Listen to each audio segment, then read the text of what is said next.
wow, this is incredible. I can see through your computer and see you. And why you got chip crumbs right here on your mouth? It's not that high technology, but it's cool stuff. So, Pulsar N750 up close. Hey guys, welcome back to Rolaids Bench. This is Raul, and today I get to do something out of the normal. Normal for the last little while, if you've been watching many videos, I've been tinkering with different do-it-yourself night vision setups and how some of them compare, how different cameras compare, etc. Well, today I got a special treat. Pulsar, thank you very much, Pulsar, for letting us loan the brand new N750, their complete package of the latest in digital night vision technology.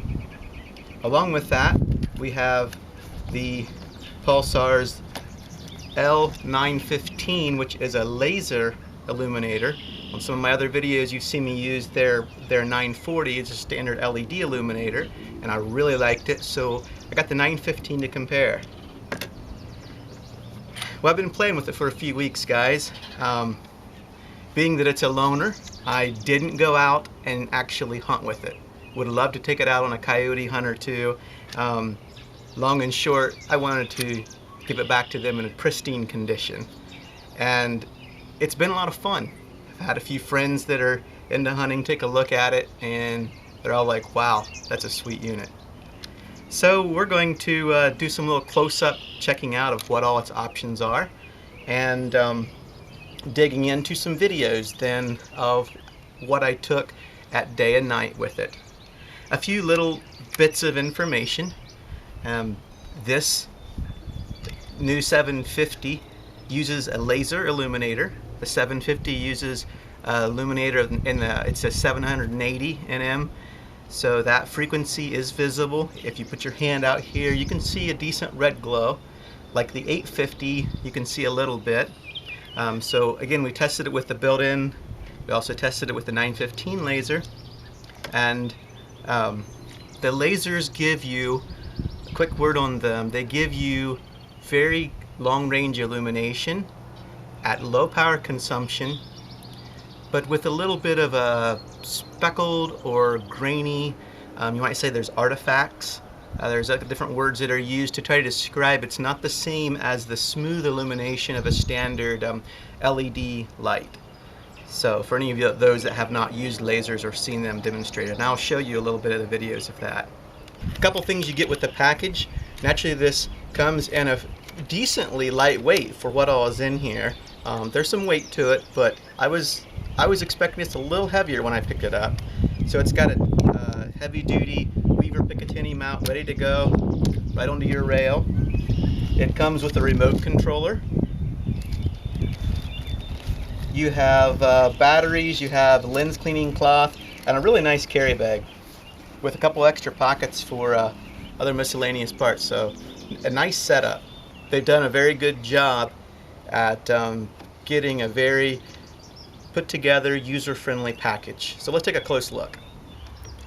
Well, it's kind of hard to tell really where to start with all this great functionality. So let's start on the outside. Couple different things. You've got a great on and off lens cap that's very solid, and I really like just that design of it. And a decent eyepiece that will compress easy for them high-powered rifles when you're in here and you take the recoil of the shot. What's inside of this eyepiece is one of the best things, one of the top things about this device.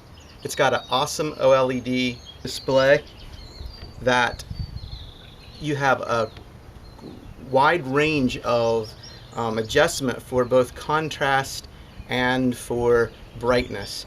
I tried to use my camera to shoot and compare exactly what I was seeing in here with exactly what I was recording on the DVR, which is never as good even with regular night vision videos I've done so far.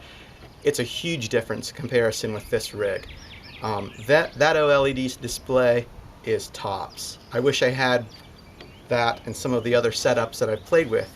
That being said, like any night vision device, your sensor setup which is inside of here, and your display, the way it interprets your sensor, is some very key components. You may have the best sensor and a crappy display, or a mediocre sensor and a very good display, and sometimes you can kind of override and make up a little bit, but you can only go so far.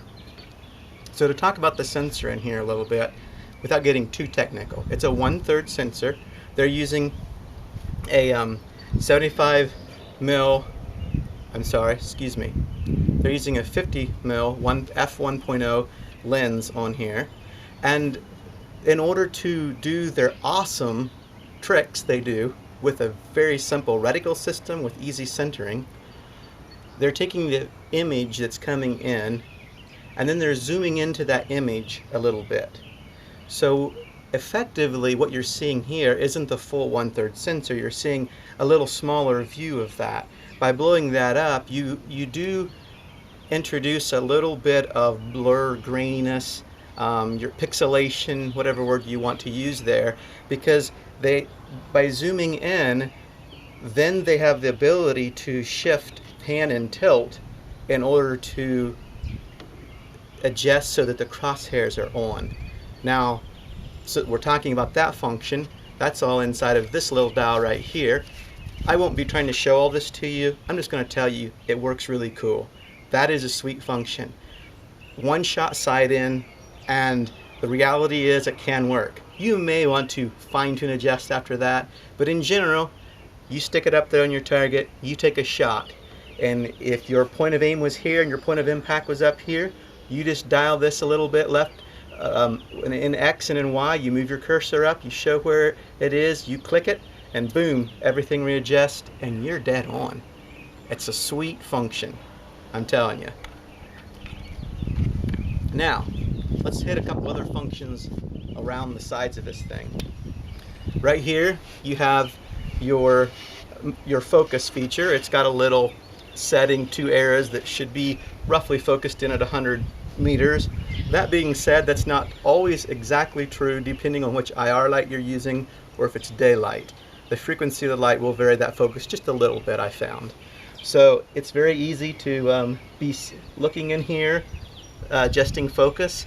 Then the awesome features of brightness and contrast. You have this dial here and the button beside it, which jumps between brightness and contrast. It's easy to see in the bottom of the display readout, and you have a very big control. And so as I played with it in the daytime and in the nighttime, I found that there was some starkly different settings that I like to see in the OLED to be able to interpret the clearest picture that the CCD was pushing into it. Okay, a little bit techy, but believe me, you'll be glad you had all these adjustments. A couple more things you have is you have a button here that does an instant contrast mode, which just bumps the contrast up significantly.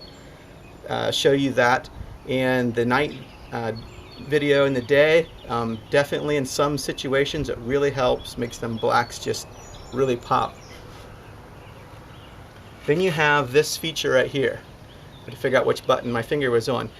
It's marked SL, and since a lot of you guys that are watching this, if you know very much about the different cameras that are used in the DIY field, you've heard of sense up. Sometimes sense up is an ugly word, and in general it kind of is. If you take it too far, very far at all actually, what it's doing is it's really doing slow shutter speed, and so slow shutter speed can make everything jerky or blurry as you move.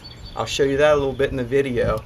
I found that the only time I think I would want to use this feature is if you was holding very still or you were kind of spotting with it and you wanted to use no IR and you wanted to turn that on and possibly see something feeding out there, as long as it's not moving fast.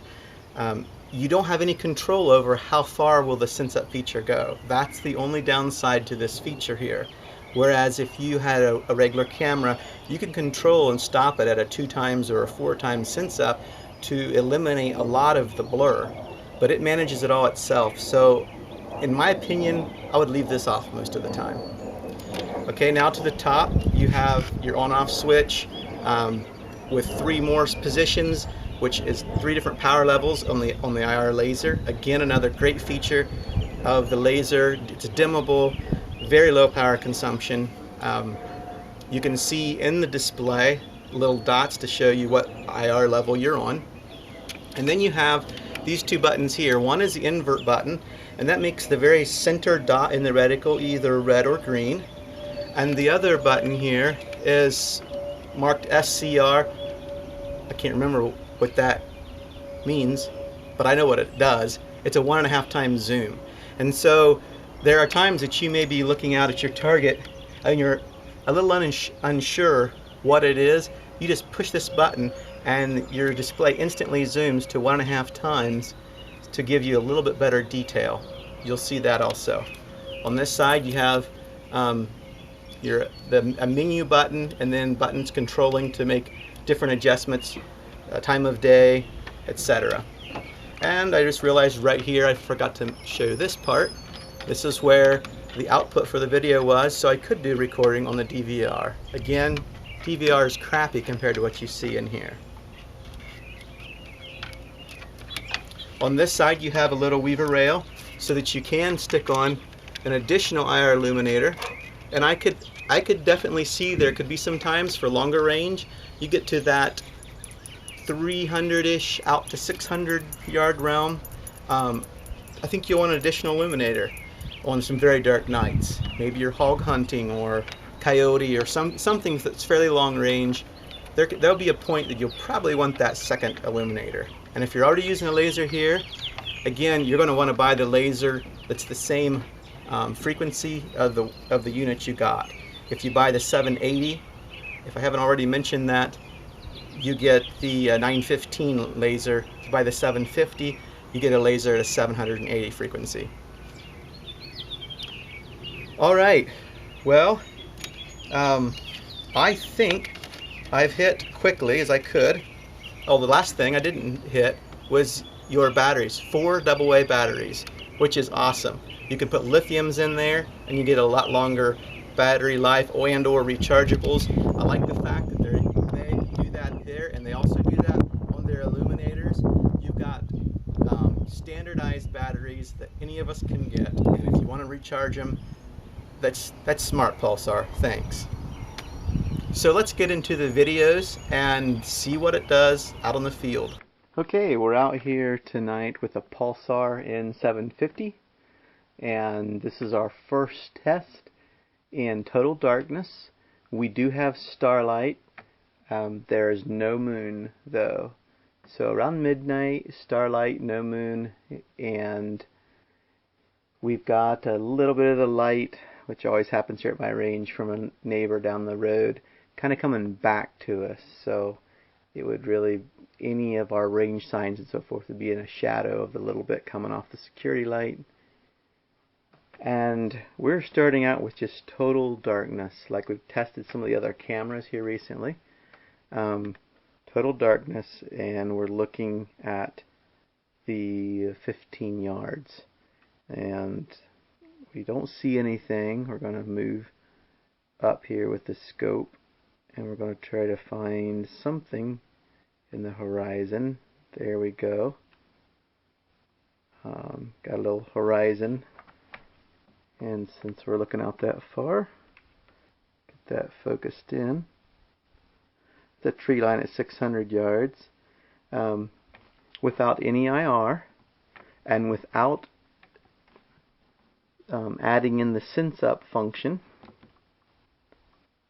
we don't see much of anything. And that's fairly similar to some of the other cameras that some of the DIY field is using. We're going to now hit what you see, the little S coming up, which would be like a sense up feature. And now at sense up mode, again, no illumination, we're actually able to see the little bit of 15-yard sign that's poking through the fence. We can read our sign, garage 25. It's definitely using enough sense up though that blurs things pretty quick. But things are awful bright too, so if you aren't wanting to use the IR, you want to do just a little bit of general spotting, you have some of them capabilities. Here we are now, minimum IR for frog holding a pumpkin.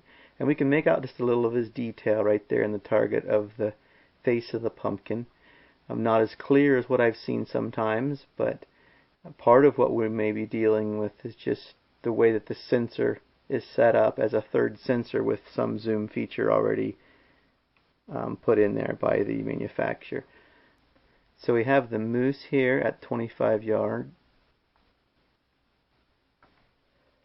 out at 50. And we can't tell what we have, but we see glowing eyes.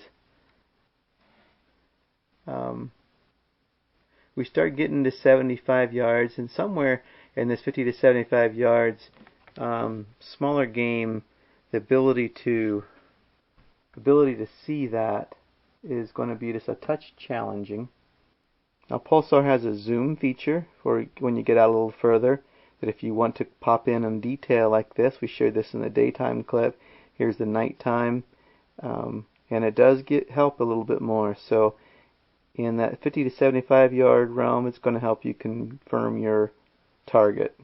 So we're now out to 100, 125, and the wind knocked over my 150 yard sign. So now looking at the 125 yards, I want to bump the IR up to the next jump. Definitely increases more illumination around the area. Then here's the third. So here's full power IR. For up close, the camera does adjust if it's not necessary, but as you get out there a little further, it's quickly obvious how much help that jump in power is. I'm going to tone that down. Them trees are at 280. So just for reference here, we have 280 yards. We're looking at some trees. We have no IR. We have the first level of IR, second level, and full power. Okay, this recording is an attempt to show the difference between the laser IR that comes mounted with the device and a standard LED IR. The laser IR will put kind of a speckled. So here's the one with the device. You can tell I just turned it on to one power there in the screen. And you can see kind of a speckly artifacts from the laser itself. Even when I bump it up, you have the same areas, just the way that the laser scatters its light and it comes back. Now here's the difference. Here is a Streamlight handheld IR that I'm shooting out here. This is an 850. It's a fairly spot IR, and you can see how much cleaner the display is. So the laser gets out there further for the amount of power usage, but the picture is so much cleaner with a LED IR. Okay, we're recording the Pulsar, and bright sunny day with the little clouds, and right now the sun is behind a cloud a little bit at the range. Tweaked a few settings, so let's see what we get on recording. I know what I see in the OLED here is going to be better than what we record. Pretty impressed with that. It's 15, 25, good contrast, 50, 75, 100, 125, 150. Again, right there's 300 yards, about a deer, a little larger, more like an elk size. Probably body of what that fire pit area, the dark is. And then up there on the horizon, that's 600 yards. And for me, them trees are kind of getting blown out, so in adjusting the OLED, I don't know if we're going to see this on the thing or not. But here's what the contrast button does. Say at a view right in here.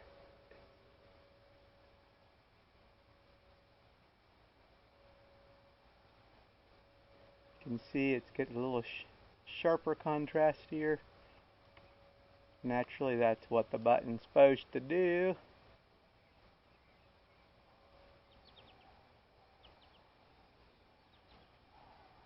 And I'll kick it back off. Back to the normal. Well, there you go. You've seen just a little bit of night, day, different kind of IR illuminators. How would I conclude all this in between the rainstorms that I'm trying to video? For the $2,100, I don't think you could get a better day and night package.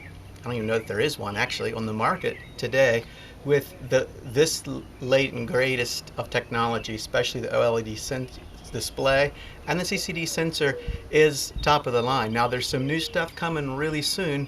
I've played a little bit with the prototype camera of the 1/2-inch Sony CCD that'll blow this CCD away.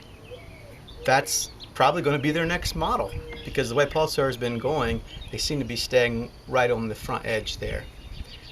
Great package, all put together in a water resistant shell, ready to use. Now for those of you that are the do-it-yourselfer that don't have this money and are saying, what can I get close to that?